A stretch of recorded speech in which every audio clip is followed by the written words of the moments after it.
You can hear the breathing first, shallow, ragged, coming from everywhere and nowhere. The air tastes like copper and rot.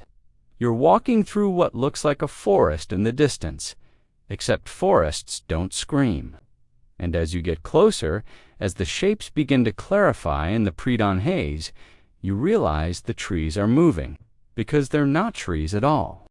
Before we go any further into this nightmare, I need to know something. Drop a comment and tell me where in the world you're watching from. It genuinely amazes me that a story this dark, from nearly 6 centuries ago, can reach someone in Sao Paulo, in Jakarta, in Kansas City. History has a way of haunting us across every border. Now, back to that field. Summer, 1462.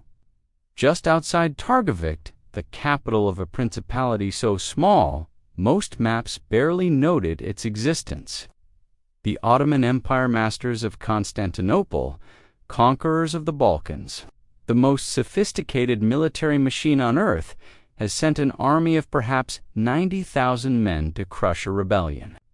It should be over in days, but the Sultan's advance column has stopped moving. And when Mehmed II himself rides forward to see what has paralyzed his vanguard, he finds something no military manual had prepared him for. 20,000 human beings, arranged in concentric circles, lifted into the air on sharpened wooden stakes. Some dead for weeks, their bodies bloated and blackened by the sun. Others, still alive, still conscious, impaled so precisely they would take days to die. The geometry is perfect. The message is clear, and the architect of this horror is a prince who learned everything he knows about terror from the Ottomans themselves. His name is Vlad III. History will call him the Impaler. But that title, as brutal as it sounds, doesn't come close to explaining what he actually did or why it worked. To understand how a human being becomes capable of this, you have to go back 30 years.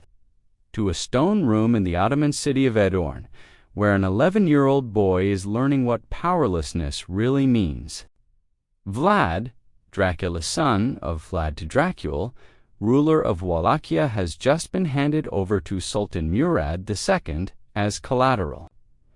Not as a prisoner in chains, but as a political hostage, a living insurance policy to guarantee his father's loyalty.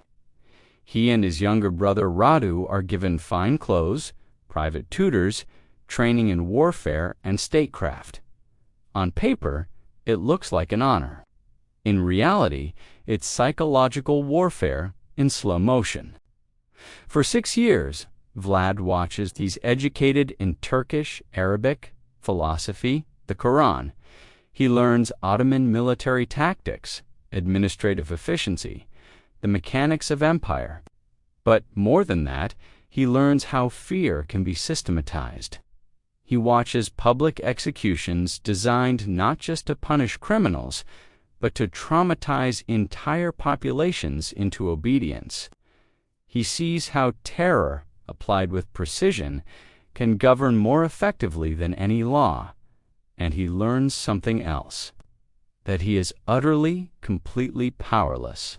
His brother Radu adapts, even befriends the Sultan's son, Mehmed. Vlad refuses. Ottoman court records, fragmented as they are, mention frequent punishments for his defiance. Some historians suggest beatings. Others hint at worse. The details are lost, but the psychological scar is not. Something calcifies inside him during those years, a cold certainty that survival requires absolute control, and that the only language power understands is fear. In 1448, he's finally released. He returns to Wallachia at 17, just in time to learn that his father has been assassinated by rival nobles, the Bojars, who play both sides between the Ottomans and Hungarians, and that his older brother Mircea has been buried alive. Vlad is alone, surrounded by enemies, backed by no one. He spends the next 8 years in exile, watching, waiting, planning, and in 1456, with Hungarian backing, he seizes the throne. The monster people fear is about to prove he's something far more dangerous. He's methodical. Vlad's coronation feast should be a celebration. Instead, it becomes a blueprint. He invites the Bojar families, the same nobility who orchestrated his family's destruction, to a grand banquet in Targovekt. Hundreds arrive in silk and velvet, expecting to pledge loyalty to the new prince. Wine flows, musicians play. Then Vlad stands and asks a single question. How many princes of Wallachia have you served? The older Bojars answer proudly, 7, 10, 12. They're boasting about their political savvy, their ability to outlast any ruler. Vlad listens, he smiles, then he gives an order. Every man who answered is arrested where he stands. But here's the detail that reveals the mind at work. He doesn't kill them immediately. Instead, he divides them into 2 groups. The older ones, the architects of his family's murder, are impaled outside the palace walls that same night. Not quickly. The stakes are inserted at carefully calculated angles, avoiding vital organs, ensuring death will take hours, sometimes days. Their screams echo through the capital as the sun rises. The younger, stronger boyars and their families are stripped of their finery and force-marched 50 miles north to the ruins of Ponari Castle. There they're given a choice that isn't really a choice. Rebuild the fortress with your bare hands or die here. For months, they haul stones up the mountainside. Their fine clothes rot off their bodies, their hands bleed. Most collapse from exhaustion and never rise again. The survivors are never the same. Vlad has erased the old nobility and replaced them with a new class who owe him everything and live in absolute terror of disappointing him. This isn't revenge. It's a systematic dismantling of the power structure that made Wallachia weak. And it's only the beginning. In 1459, Sultan Mehmed II, the same Mehmed who was Vlad's boyhood companion in captivity, sends envoys to Wallachia, demanding the annual tribute Vlad's father agreed to pay. The envoys arrive, expecting negotiation, perhaps some diplomatic theater. Instead, they enter a court that no longer operates by recognizable rules. When they refuse to remove their turbans, a genuine religious custom, Vlad asks them to explain the tradition. They do, probably relieved he seems interested rather than offended. Vlad nods thoughtfully. Then he says something that must freeze their blood. I respect a man who honors his faith so completely. Let me help you honor it forever. He orders his guards to nail the turbans directly into their skulls. Think about the precision of that cruelty. He doesn't kill them. He mutilates them in a way that ensures they'll survive the journey back to Constantinople, walking messages, their screams echoing across the countryside as they flee. When Mehmed receives his envoys, now permanently disfigured and half-mad with pain, he understands immediately. This isn't the frightened boy he once knew. This is something that took Ottoman lessons and evolved them into something the Ottomans themselves hadn't imagined. War becomes inevitable. But before the Sultan can mobilize, Vlad sends one more message. In early 1462, he launches a raid deep into Ottoman Bulgaria. With a relatively small force, he sweeps through villages and garrisons for weeks, killing with surgical efficiency. In a letter to the Hungarian king, a letter that still survives and archives, Vlad provides a body count, 23,884 people. He categorizes them by age and gender. It's not a battlefield report. It's an accounting ledger. Death as inventory. Mehmed, who conquered Constantinople at 21, who crushed rebellions across 3 continents, decides to handle the Wallachian problem personally. By spring 1462, he assembles an army estimated between 60,000 and 90,000 men more than Triple Wallachia's entire military-age male population. This isn't an invasion, it's an extermination. Vlad has perhaps 20,000 to 30,000 men, many of them peasant conscripts. A conventional battle would be suicide. So Vlad does what he's been planning since childhood. He refuses to give them a conventional battle. As the Ottoman army crosses into Wallachia, they find nothing. Empty villages, poisoned wells, burned fields. Every source of food or water has been systematically destroyed. Vlad has ordered his own people to abandon their homes and retreat into the forests and mountains, taking their livestock with them. The Ottoman supply lines stretch longer and longer. And then the night raids begin. These aren't skirmishes. Vlad has trained specialized units in guerrilla warfare, small groups of 50 to 100 men who strike Ottoman camps in the dead of night, killing sentries, setting fires, disappearing before any organized response can form. They target supply wagons, pack animals, ammunition stores. The goal isn't to defeat the army, it's to make them paranoid, exhausted, demoralized. Ottoman soldiers stop sleeping. Every shadow becomes a potential threat. Morale begins to crack. Then comes the night of June 17, 1462. Vlad has learned from captured prisoners that Sultan Mehmed himself is camped near Targovekt with his personal guard, the elite Janissaries. It's an opportunity that will never come again. Vlad personally leads 10,000 men in what becomes known as the night attack. Under cover of darkness, dressed in captured Ottoman uniforms, speaking enough Turkish to cause confusion, they infiltrate the massive camp with one objective: kill the Sultan. Contemporary accounts describe absolute chaos, tents burning, horses stampeding, screams in multiple languages. The Wallachians specifically target the section where the Sultan's pavilion stands. They come within yards of Mehmed himself. Some historians believe Vlad and the Sultan briefly made eye contact across the burning camp. 2 men who once knew each other as boys, now separated by an inferno. But the Janissaries hold, they form a defensive circle around their leader, and after hours of brutal close-quarters combat, Vlad realizes he can't break through. He orders a retreat, and his men vanish back into the night as suddenly as they appeared.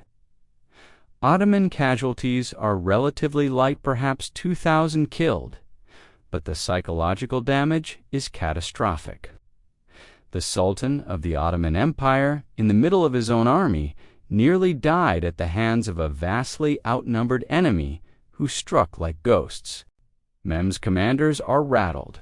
His soldiers are exhausted. They're still weeks from Constantinople, marching through a dead landscape where every shadow might hide death. And then they reach the capital, and they see what Vlad has been preparing for them. The smell arrives first.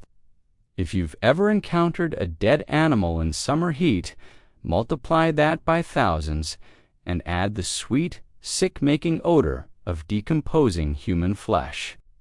It's so thick you can taste it in the back of your throat. Then you see the stakes, 110, 100. And then you realize there is no end. They stretch to the horizon in every direction. Forest of impaled bodies extending nearly 2 miles in length and over half a mile in width. Modern historians debate the exact number. Ottoman sources claim 10,000 WAN, and Hungarian sources claim 20,000. The truth is probably somewhere between 15 and 20,000 human beings. But what truly breaks the mind isn't the number, it's the precision. The stakes are arranged in concentric circles radiating out from the capital. They are organized by height based on ranked peasants near the ground. Nobles higher, the highest reserved for captured Ottoman commanders. In some sections, they form star patterns visible from elevated ground. This isn't random savagery, it's engineered. Vlad has spent weeks, possibly months, preparing this display. He captured Ottoman soldiers and sympathizers from earlier raids and border skirmishes. He kept them alive specifically for this purpose. Some of the bodies have been dead for weeks, rotting in the summer heat. Others were impaled more recently, and some, according to multiple eyewitness accounts, are still alive. The Byzantine chronicler Nikos Chalkokandrils, who interviewed survivors, wrote that the moaning of the dying could be heard across the entire field. Some have been impaled for days, their bodies slowly failing, too weak to scream but still conscious. Ottoman troops, hardened veterans who conquered cities and slaughtered countless enemies, reportedly begin vomiting. Some refuse to advance. Others start deserting in the night, willing to risk execution rather than continue through this nightmare. And at the center, on the tallest stake of all, is Hamza Pasha, high-ranking Ottoman commander captured in an earlier skirmish. His body, still dressed in the remnants of his military finery, is positioned directly facing the route of the Sultan's approach. A personal message from Vlad to Mehdi. "This is what I do to your best men. Imagine what I'll do to you." Sultan Mehmed II, the man who shattered Constantinople's walls, who ordered his own share of massacres, reportedly stops his horse and stares in silence. The most widely cited account comes from Chalkokandrils, who records the Sultan's words, "A man who has done such things is worth much. It is not possible to deprive of his country one who knows how to put his power to such use." This isn't praise, it's recognition. Mehdi is acknowledging that he's facing something he doesn't fully understand, a mind that took Ottoman methods and evolved them beyond what even the Ottomans could stomach. The military situation is already deteriorating. Supply lines are overstretched. Scorched earth has worked. The night raids destroyed morale, but the forest of the impaled is the psychological breaking point. It proves that conventional military thinking doesn't apply here. Vlad isn't trying to win battles. He's trying to break minds, and it's working. Within days, Mehmed orders a general retreat. He leaves a contingent under Vlad's younger brother Radu to continue the campaign, but the Sultan himself withdraws with the main army. The most powerful military force in the world has invaded a tiny principality with overwhelming numbers, then been turned back not by military defeat, but by sheer psychological warfare. Vlad the Impaler has won, but victory doesn't save him. That's the tragedy no one talks about. You'd think turning back the Ottoman Empire would make Vlad a hero across Christian Europe. In some ways, it does. The Hungarian king and the Pope praise his defense of Christendom. But here's what they don't understand. Vlad can't turn it off.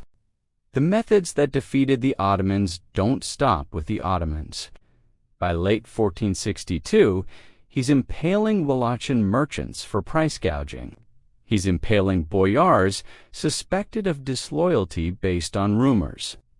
He's impaling entire villages for minor infractions. The tool he forged to defeat a superior enemy has become his only tool for everything. His political position deteriorates rapidly. His brother Radu, backed by Ottoman gold, positions himself as the sane alternative. Hungarian support evaporates.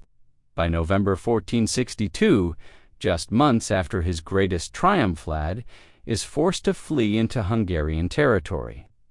Vlad is imprisoned by his supposed ally, King Matthias Corvinus on possibly fabricated charges. He spends 12 years in comfortable house arrest, marries a Hungarian noblewoman, and has children. In 1476, with Wallachia in chaos, Moldavia's prince helps him reclaim the throne. But in December 1476, or January 1477, he's killed in battle against the Ottomans near Bucharest. Some say treachery, others an Ottoman overwhelming. His head is sent to Sultan Mehmed as proof of death. His body was allegedly buried at Snagov Monastery, but it's never been found. To Romanians, he's a national hero. To the world, a vampire legend. Which, in a perverse way, lets us off the hook. It's easier to think of him as a monster, something inhuman, than to confront the real horror. Because the real horror is this: everything Vlad did was human, painfully, terrifyingly human. He wasn't born a monster. He was shaped by a system that taught him power comes through terror, that survival requires absolute ruthlessness, that empathy is weakness. And he took those lessons and refined them to their logical extreme. The forest of the impaled wasn't madness, it was applied psychology. The night attacks weren't random violence, they were precision strategy. Every impalement, every mutilation, every public display of suffering was a calculated move in a larger game. And here's what should disturb us most: it worked.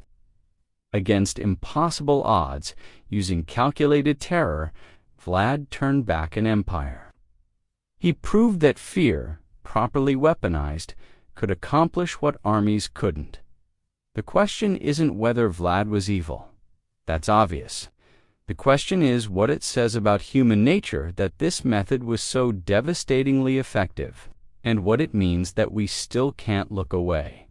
Because centuries later, we're still standing at the edge of that field, still smelling the rot, still hearing the screams, still trying to understand how a boy who was once powerless became the thing even empires feared.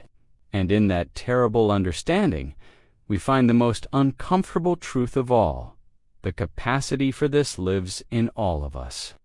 It just needs the right pressure, the right trauma, the right teacher to bring it to the surface. Vlad found his teachers in the Ottomans. They taught him well, too well. And when he graduated, he became something even they couldn't control. The forest is still there, if you know where to look.